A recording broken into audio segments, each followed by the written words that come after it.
We are digging deeper for new details on a fire at a Gaston County lithium plant. Officials now say it could take some time before we know the actual cause. Meanwhile, people living nearby have some questions of their own. Queen City News anchor Derek Dellinger live in Bessemer City tonight near that plant. Derek, people reported hearing explosions this morning.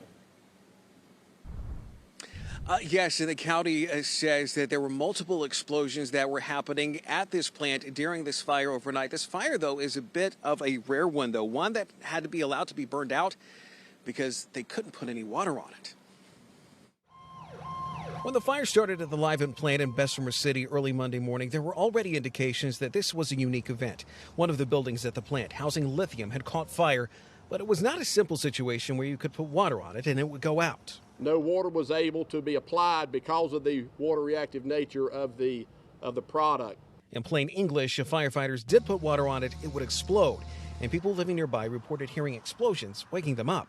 I just went on back to bed until I heard a boom, and then my sister called me. She lives across the hill over there, and she said, "Hey, are you okay?" She said, "The lithium just blowed up." I said, "What?" Nellie Floyd lives right across from the plant. She was one of the ones who got a notification to stay indoors. Authorities say the fire was not hazardous and there were never any evacuation orders, with everything mainly localized to the site. But even hours on, smoke could still be seen. Crews got out what they could from the building that caught fire. They did their best to douse some of the flames, but they say a third of that building that caught fire just had to burn out because of the danger of that lithium water reaction causing an explosion. There are chemicals that can put lithium fires out, one of which is something called purple K, but officials say it simply would not have done any good. The temperatures that this lithium burns at is over 1,700 degrees, and the extent of fire at that point, it was just going to burn the purple K away. For now, there's less of a concern over what happened, just questions that for the moment could take days to answer. What happened last night? What caused the fire last night?